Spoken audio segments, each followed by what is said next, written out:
ఇక రాఖీ 1000 జ్ఞాపకాల బంధం, చేతికి కట్టే దారం చిన్నదే కానీ ఆ బంధం మోసే బాధ్యత జీవితాంతం పెద్దదే.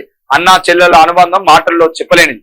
చిన్ననాటి అల్లర్లు, సరదా గొడవలు, ఒకరిపై ఒకరు చేసేటువంటి చిలిపి ఫిర్యాదులు, కష్ట సమయంలో ఒకరికొకరు అండగా నిలిచే మనసులు, ఈ బంధంలోనే జీవితాంతం నిలిచిపోయే ఎన్నో మధుర జ్ఞాపకాలు ఉంటాయి.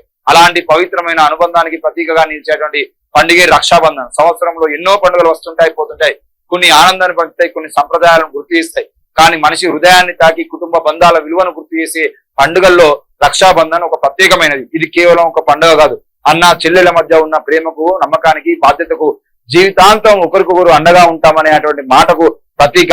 చెల్లెళ్ళు అన్నయ్య చేతికి కట్టేటువంటి రాఖీని చాలా మంది ఒక సాంప్రదాయంగా మాత్రమే చూస్తారు. కానీ ఆ చిన్న దారంలో ఎన్నో భావోద్వేగాలు ముడిపడి ఉంటాయి. చిన్నప్పటి నుంచి కలిసి పెరిగిన జ్ఞాపకాలు ఉంటాయి, కలిసి ఆడుకున్న క్షణాలు ఉంటాయి.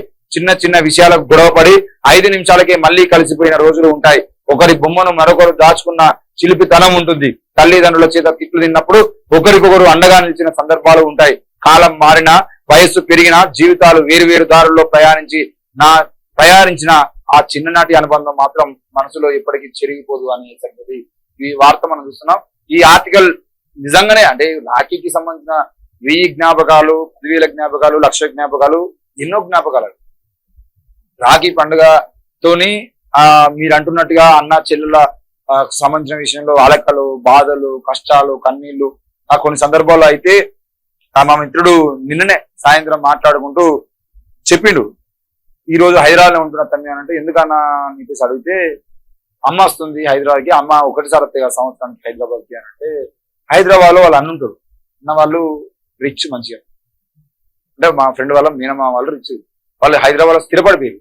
వాళ్ళ అమ్మ ఎక్కడో ఊర్లో ఉంటది, అంటే వీళ్ళ కుటుంబం ఊర్లో ఉంటది కాబట్టి వీళ్ళు ప్రతి పండగకి వచ్చి వీళ్ళ ఇంట్లో ఏమంటారు ఆతిథ్యం తీసుకున్నటువంటి పరిస్థితులు ఉండవు.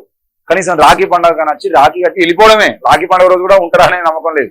సో అంటే ఆ ఒక్కరోజు ఆ అక్కకి, ఆ చెల్లెకు ఉండేటువంటి ఆ బంధం వేరే ఉంటది. వాళ్ళ ఎమోషన్స్, వాళ్ళ గుర్తులు, ఒక్కరోజైనా కూడా కనీసం ఆ ఇంట్లోకి అనుమతి ఇచ్చేటువంటి వదనలు ఉండటం, మిగతా రోజుల్లో ఏ రకంగా ఉన్నా కూడా ఆ ఒక్క రోజును వదిలేసి గొడవలు ఉన్నా కూడా పట్టించుకోకుండా పోవడం, ఇవన్నీ ఆ ఒక్కరోజే ఉంటాయి. కాబట్టి దాంట్లో స్టోరీ, స్పెషల్ స్టోరీ ఉంటది అందరి లైఫ్ లో. అదొక ఎమోషన్ కూడా.